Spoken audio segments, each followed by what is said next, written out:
है ना, अलग अलग वैरायटीज़ के लगे अभी इसमें टैगिंग नहीं लगा हुआ है, डॉक्यूमेंट्स करके रखा हुआ सब। ये जो है ना एंट्रीज आती हैं all India coordinated research project ICR के अंडर में चलते हैं ना, उनकी सारी एंट्रीज की स्क्रीनिंग होती है टू चेक देयर परफॉर्मेंस की, उसका यील्ड कितना हो रहा, उसका प्लांट की हाइट कितना हो रहा, उसको कितने टाइम तक हम लोग स्टोर करके रख सकते हैं। ये सब है ना कि कोई अनियन होता है कि वो रखे कुछ टाइम के अंदर राट हो जाता है, कोई रखता पूरा साल भर रखा रहता ख़राब नहीं होता। तो ये सारे पैरामीटर्स को क्या करते हैं हम लोग चेक करते हैं, और सब डाटा को सारे डाटा को हमको डाटा को गवर्नमेंट ऑफ इंडिया को ICR को शेयर करना पड़ता है कि इसमें क्या इसमें खासियत है इस वैरायटी की। तो उसके बेसिस पे क्या करते हैं वो पर्टिकुलर, अब ये जो एंट्रीज लगी हुई हैं, जो स्क्रीनिंग हो रही है ये सब एंट्रीज की, ये एंट्रीज क्या है कि अपने यही नहीं हो रही टेस्टिंग इनकी across the India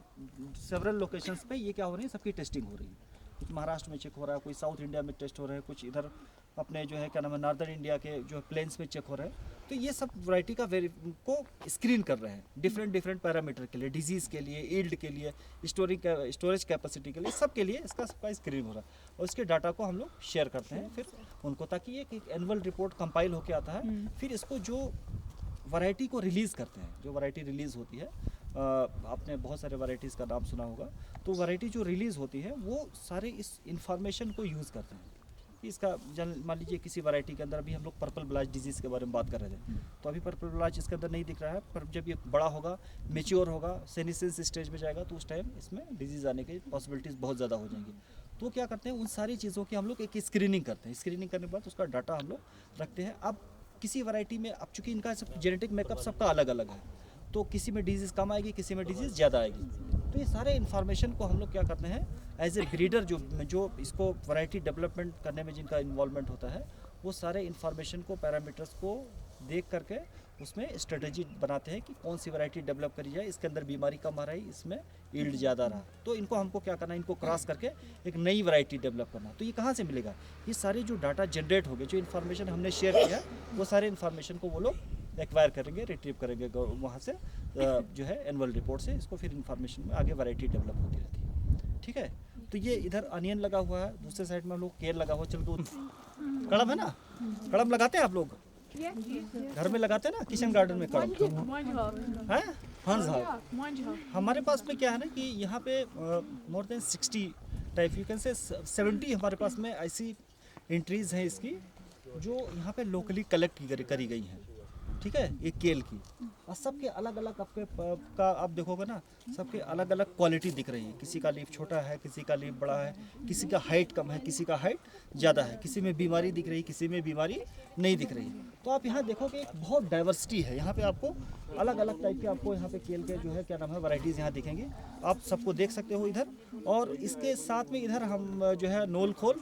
cabbage, cauliflower यहाँ लगे हुए हैं, इनमें भी देखिए आपको सारे अलग अलग वैरायटीज़ की यहाँ पे सारी जो है लगी हुई हैं सारे में। ये क्या है, ये सारे फंगल डिजीज़ हैं, ये सारे फंगल डिजीज़ हैं। ठीक है, तो ये फंगल डिजीज़ेस क्या हैं कि इनको कंट्रोल करने के लिए, फंगल डिजीज़ को कंट्रोल करने के लिए फंजीसाइड का स्प्रे करते हैं। लेकिन हम लोग क्या ऐसा करें कि इसमें हमको फंजीसाइड डालने की ज़रूरत ही ना पड़े, तो हम लोग क्या स्ट्रेटजी बताए थे कि हम लोग क्या करेंगे, क्लीनिंग की बात करते हैं, है कि नहीं। अब हम लोग देखते हैं जो बीमारी आती है वो ज़्यादातर लोअर लीव्स में आती है, आप देखोगे ऊपर वाले में कम, नीचे वाले में ज़्यादा आती है। जैसे इसमें हम दिखाते हैं आपको, ये देखो नीचे वाले में ज़्यादा बीमारी है, तो हम लोग नीचे वाले देखो यहाँ पे ऑलरेडी सब तोड़ के निकाला गया है, तो जो नीचे वाली लीव्स है ना, इनमें जो बीमारी आती है इसको हम लोग क्या करते हैं, रिमूव कर देते हैं नीचे वाली को। नीचे वाले में क्या होता है कि ये देखो यहाँ पे दिख रहा है, छोटा छोटा स्पॉट दिख रहा है ना, इसमें स्पॉट दिख रहे हैं। अब ये क्या है ना, ये ऊपर कम दिखती हैं, ये नीचे जो पुरानी पत्तियां होंगी ना, उनमें ही इन्फेक्शन, फंगल इन्फेक्शन ज़्यादा होता है, तो हम लोग क्या करते हैं, इसको रिमूव कर देते हैं। तो इनसे क्या होता है कि जो ये स्पॉट्स दिख रहे हैं आपको, इसमें बहुत सारे स्पोर होते हैं, माइन्यूट स्पोर होते हैं। ये क्या होता है कि इससे क्या होता है कि स्पोर यहाँ से डिस्पर्स होकर हेल्दी लीव्स में चले जाते हैं। जैसे मान लीजिए कि हेल्दी ऊपर का है, अब ये स्प्रेड कैसे करता है, इसका स्प्रेड होने का तरीका ये है कि इसके ऊपर अगर रेनफॉल हो गई फॉर एग्जांपल, तो यहाँ जो रेन स्प्लैशेस पड़ते हैं, मान लो पानी का ड्रॉप बहुत ऊपर से गिरा, यहाँ पे डायरेक्ट इस पे डायरेक्ट फोर्स से पानी का ड्रॉप आके गिर गया, तो यहाँ के सारे स्पोर क्या हो गए, डिस्पर्स हो जाएगा, और सारे जिससे नेबरिंग प्लांट है वो ऊपर नीचे जहाँ भी उसके स्पोर जाएंगे वो छोटे छोटे छोटे छोटे ऐसे स्पॉट क्रिएट करेंगे। अब देखोगे इसके अंदर छोटे छोटे से स्पॉट बन रहे हैं, है कि नहीं? ये इनिशियली स्पॉट बनने शुरू हो गए। अब ये कंडीशन कभी ऐसी क्रिएट हो जाएगी कि पूरा लीफ को एकदम बर्न कर देगा पूरा, ठीक है? तो इसका रोकने का तरीका एक ये था कि हम लोग पहले क्या करेंगे, नीचे की पत्तियों को हम लोग क्या करेंगे, रिमूव कर देंगे, उठा करके रिमूव कर देंगे। उसके बाद भी अगर हमको कहीं पे, चूँकि देखो अल्टीमेटली जो भी हम लोग ये कोल क्रॉप जो भी लगाते हैं, खास करके जो केल हम लोग लगाते हैं, केल में कोई दवा का स्प्रे नहीं करता है। तो हम लोग क्या करते हैं, लीफ ही खाते हैं ना उसका, तो हम लोग क्या करते हैं, इसके मिनिमाइज़ करते हैं कि कम से कम हम लोग का इसके अंदर कोई केमिकल का एप्लीकेशन है, ठीक है? तो इसके अंदर हम लोग ये कल्चरल ऑपरेशन इसमें बहुत इंपॉर्टेंट है। जो भी हम लोग ग्रो करते हैं इसमें कोशिश करते हैं कि कम से कम इसमें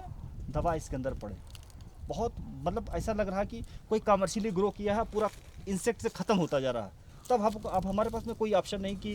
पत्ती उसका कलेक्ट करे, रिमूव करे, तो उसके पास हमारे पास ओनली ऑप्शन है कि हम इंसेक्टिसाइड स्प्रे कर दें उसके अंदर। लेकिन हम लोग इतना कोशिश करेंगे कि इसके अंदर इंसेक्टिसाइड का, फंजीसाइड का स्प्रे कम हो, खास करके कोल क्रॉप जो लीफ वाली वेजिटेबल्स हैं, कॉलीफ्लावर है, कैबेज, इसको डायरेक्ट हम लोग ऐसे सर्व करते हैं, बनाते हैं, यूज़ करते हैं। तो इसमें हम लोग अभी क्या है ना कि बहुत सारे फंजीसाइड्स जो आ रहे हैं ना, वो थोड़ा सा सेफ़ है, सेफ़र कैटेगरी में रखे जा रहे हैं, क्योंकि जिनमें मेटेलिक कंपोनेंट है ना, वो धीरे धीरे गवर्नमेंट उनको बंद कर रही है, क्योंकि वो उनका बायोमैग्निफिकेशन बहुत ज़्यादा होता है, तो वो क्या है, उसको रोक लगा रहे हैं। दूसरा बात, अब बायो फार्मूलेशन बहुत आने लगे, जैसे अभी हम लोग ट्राइकोडर्मा का बात करते हैं, बैसिलस सब्टिलिस की बात कर रहे थे कि ये सारे फार्मूलेशन अभी मार्केट में आ रहे हैं। आपको लाना है फार्मयार्ड मैरियन में, उसको मिक्स करना है, 2 वीक के लिए उसको ग्रो कराना है और इसको फील्ड में स्प्रेड करना है। उससे क्या होगा कि अब ये क्या है कि जब एक बार ये पत्ती इसमें लीफ में गिर गई, मिट्टी के अंदर चली गई, तो ये मिट्टी के अंदर ये लीफ तुरंत नहीं ख़त्म हो जाएगा, ये काफ़ी टाइम तक पड़ा रहेगा अंदर, क्योंकि इनका डिग्रेडेशन होने में टाइम लगता है। इसके साथ साथ जो पैथोजन इसके साथ इसके अंदर लोडेड है, जो इसके अंदर फंगस पड़ा हुआ, ये भी मिट्टी के अंदर सर्वाइव करेगा। 2 ईयर, 3 ईयर, 4 ईयर, अलग अलग पैथोजन का अलग अलग सर्वाइवल टाइम है। तो ये 1-2 साल तक मिट्टी के अंदर पड़ा रहेगा। जैसे मान लीजिए नया आपने इसके अंदर ये लगा हुआ था, इसके अंदर बीमारी वाली पत्ती गिर गई थी, आपने हटाया नहीं, सैनिटेशन नहीं किया था। अब क्या होगा, जैसे फॉर एग्जांपल कोई नया पौधा आपने ग्रो किया और इसकी जो लीफ में बीमारी नहीं है, इसमें बीमारी नहीं है, और ये जाके मिट्टी के कंटेंट में ऐसे टच हो गई,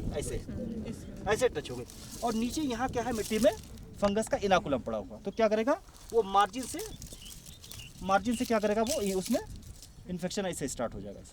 ऐसे आएगा, बर्न करना शुरू करेगा। तो यहाँ से फिर ये पैथोजन, बारिश हुई, एक बार रेनफॉल हुआ, रेन स्प्लैशेस उड़कर फिर जैसे हेल्दी में जाएंगे, फिर वहाँ छोटे छोटे स्पॉट बनने शुरू हो जाएंगे। तो हम लोगों को क्या है कि शुरू से इसमें हम लोग इसलिए इंटीग्रेटेड की बात कर रहे हैं ना, कि हमको सारे प्रैक्टिसेस को फॉलो करना है। ऐसा नहीं कि लास्ट में बीमारी आई तो हमने दवाई छिड़क दिया ले जा करके,